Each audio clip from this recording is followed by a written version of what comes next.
It's Friday, March 23rd. Canadian Tire Corporation must pay a $900,000 fine after pleading guilty to fixing gas prices in 2 Ontario cities. Currently, that or $225 million in Canadian Tire money. This is The Current.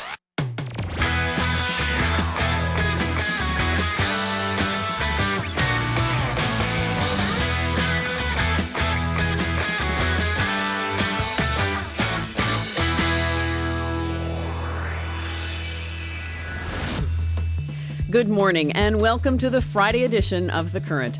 I'm Alison Smith. France has been gripped by horror this week. The gruesome shooting of 3 children and a rabbi was followed by a tense and ultimately deadly standoff. The Toulouse killer said he wanted to bring France to its knees. He came nowhere near reaching that goal, but his crimes may bring voters to the ballot box, dragging anger and fear. With elections just weeks away, explosive issues dominate the French presidential campaign. We'll explore the new political landscape. Also this morning, many people who were abused in the Catholic Church found friends and support in a group known as the Survivors Network of Those Abused by Priests, or SNAP. But the network itself now says it's fighting for its life as it defends itself against legal attacks by the Church. And later, when the end comes, will you be ready? The preppers will be. Many people believe governments and societies aren't ready for a serious emergency, let alone a catastrophe. So if your neighbor has powdered milk in his pantry, a battery-powered chainsaw in his cellar, and rather a lot of gold jewelry, you may know a prepper. But first, reshaping the French presidential election.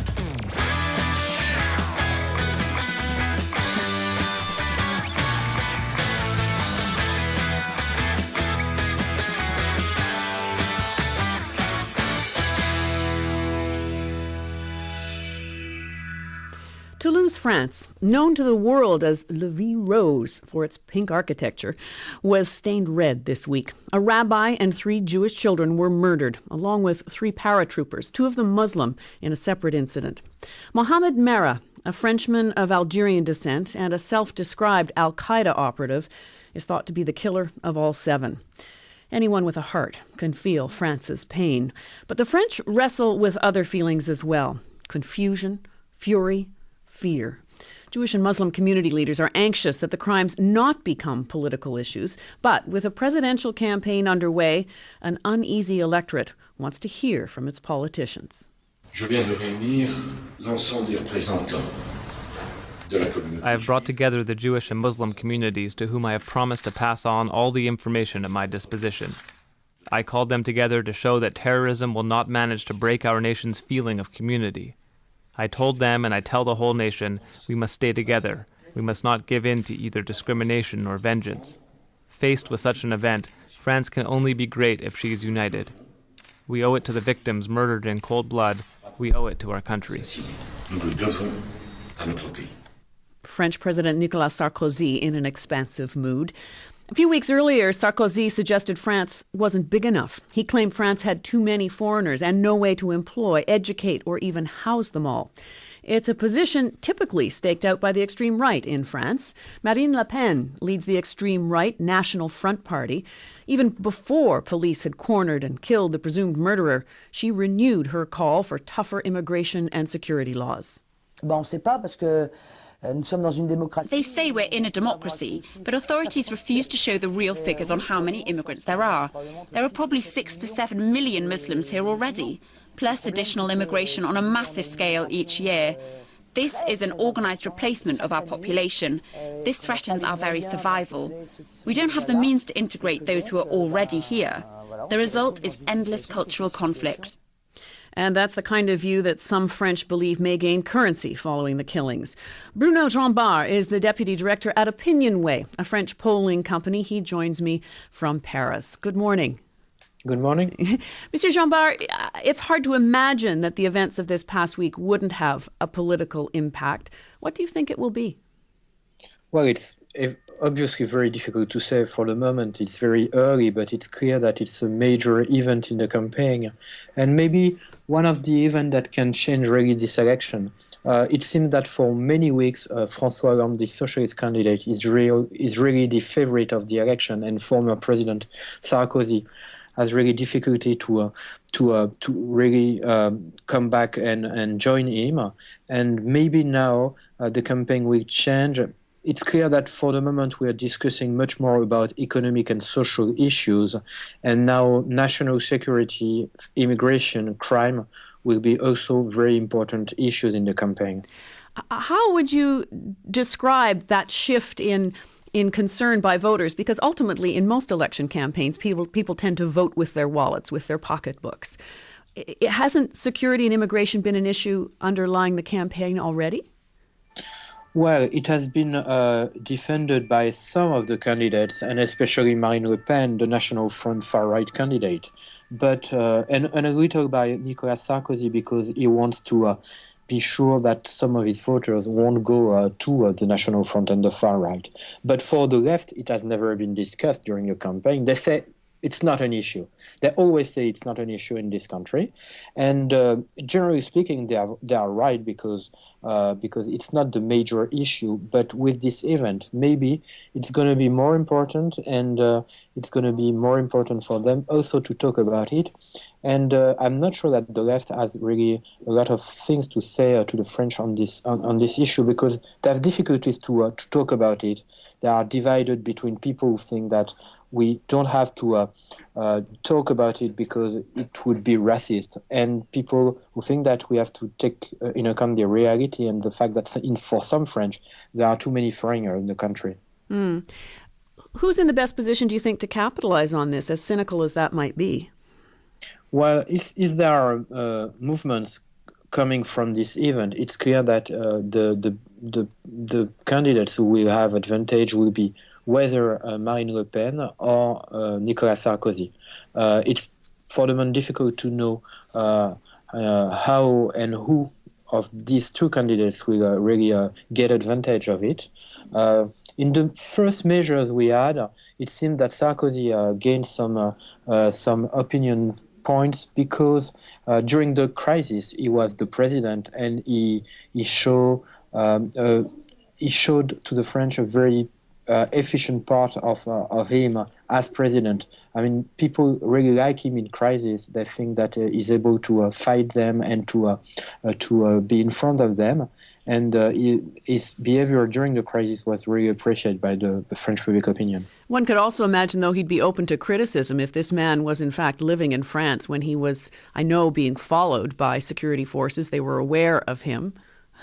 Yes, it's clear that that's why it's difficult to say now, and it's very early to know how it will change or not the campaign, because there will be some polemics about this event also, and now we are discussing in the country about whether the security forces have done so well in the before the event, and also during the event when they try to catch him in Toulouse.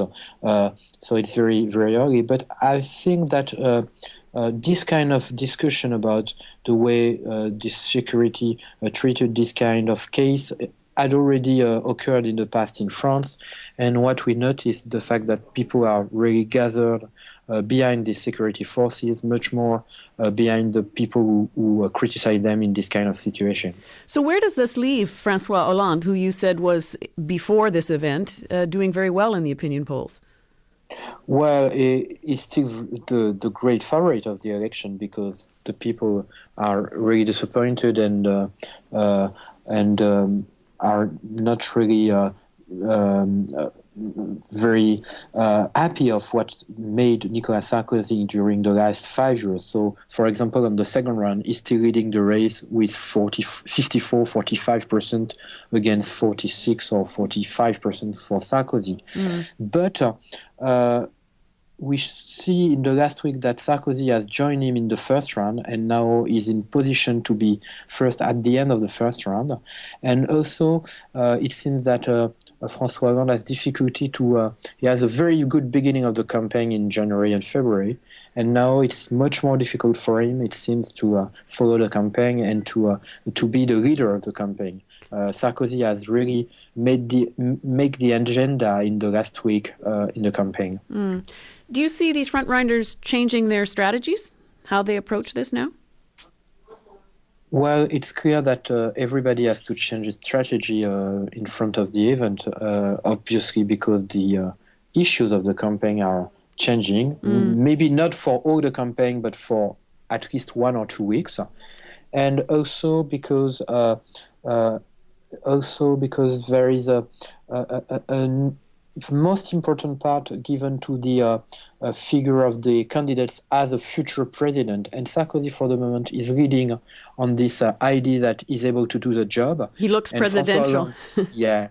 And François Hollande still has to convince the French for that. For the moment, it was not really a problem. But maybe with this crisis, it's going to be one. And I think that he really has to take care of that and to really convince the French that if he's elected, he will be really a good president in this kind of situation of crisis. Monsieur Jean-Bart, I'd like you to stand by for just a few moments. I'm going to bring someone else into our conversation. Nabila Ramdani is a French journalist of Algerian descent. She's in London this morning. Good morning. Good morning. Nabila, I know you've been listening to my conversation with Bruno Jean-Bart. Do you agree with his assessment? I think when Bruno said that the crisis put Sarkozy slightly ahead, and we've seen how Sarkozy drove the agenda in this crisis, I think I would slightly disagree with that, because the main candidate who seems to be making full political use of this crisis is Marine Le Pen, the leader of the National Front. She was expected to gain up to 20% of the popular vote before this tragic event, but now she seems to be capitalizing politically even more, and there is no doubt that the National Front share will increase because of this outrage. She has already, come to the fore very forcefully when she says that it was now time to launch a war against fundamentalism, and of course, homegrown Islamic terrorists are the ultimate bogeyman for rabble-rousing politicians like herself. And frankly, President Sarkozy is struggling to keep up with her, and they are literally vying for nationalist votes, the two of them. And one of the things that has to be noted is that today, for example, there are huge protests in the city of Toulouse. People are absolutely angry because of the lapses by intelligence services over this crisis, but also by the amateurish nature of the raid and indeed its timing. People are very angry because this is a dangerous man who had a long history of petty criminality in the past, but also he was known by the domestic intelligence services for having jihadist sympathies. But more than that, he was known for spending time in training camps in Pakistan and indeed in Afghanistan. He was even arrested by U.S. officials and sent back home in 2008, and he ended up on a U.S. no-fly list. So people are very angry because not only the killing of this man, which could have been prevented according to the vast majority of security experts, brings a convenient closure for President Sarkozy, who he's trying to build himself as the person in charge of law and order, but clearly people would have liked to see this man apprehended alive so they could know more about who provided him with the weapons, who allowed him to operate in this brutal manner. Even one of the other presidential candidates, François Bayrou, has talked about the extreme tone of the debate and talked about a growing climate of intolerance that could encourage violence. Do you see that happening? Well, very much so. And criticisms are also piling up on President Sarkozy, because he's very much being blamed for creating this poisonous environment where under his presidency he introduced firm measures clearly aimed at stigmatizing Islam, but also criminalizing Muslims. He introduced all sorts of measures like the burqa ban, for example, which is baffling to any human rights organizations or any court of law to indeed prevent women from wearing what they want on the street. And it is interesting to note that one of the reasons that was provided at the time for the burqa ban was that it was a means to stop radicals from using the garments to hide bombs underneath and indeed disguise their identities, thus painting a picture of ordinary Muslims as global terrorists, which came down extremely badly, not only with the Muslim population, but also Jewish leaders said at the time that this created a climate where it was very difficult to be a Muslim in France because of the talks coming from above, which divided people rather than united them. One of the French newspapers, Le Figaro, took a hard line on immigration and multiculturalism since these murders. Here's an excerpt from yesterday's front page editorial. When Claude Jouant explained last month that the Republic had to defend herself against those that accept tyranny and ethnic hatred, the hits poured down on him.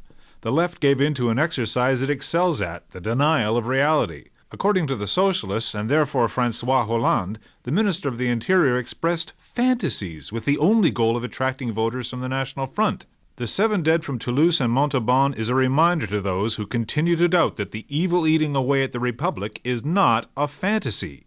They cast a raw and disquieting light on the multiculturalism that the left celebrates.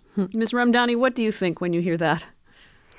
Well, I think, the kind of discourse that has emerged, overall from the presidency of Nicolas Sarkozy and his cabinet is one that very much created a nasty environment and made Muslims uncomfortable in France.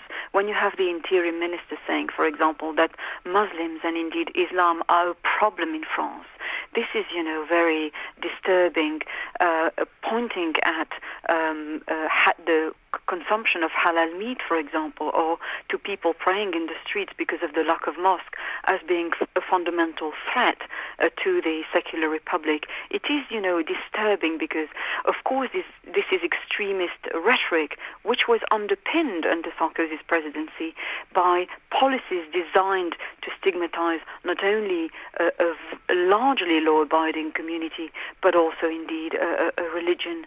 And I think President Sarkozy cannot escape that kind of criticism.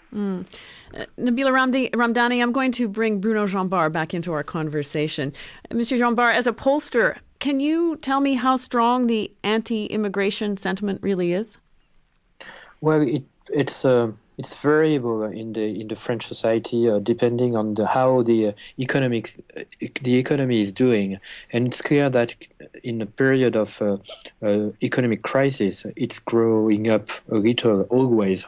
For the moment, we have about 50% of the French who think that there are too many foreigners in the country. It's a bit more than it was 4 or 5 years ago, because the economic situation has been really very important problem now with unemployment, and some people are making the link.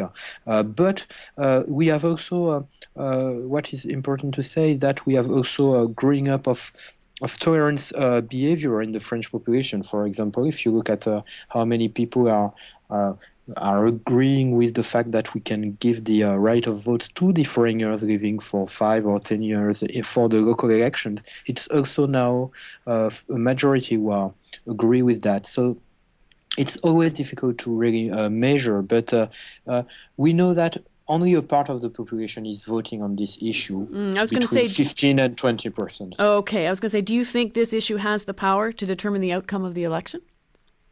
No, not alone. It's clear that not alone. It has never been able to do that alone.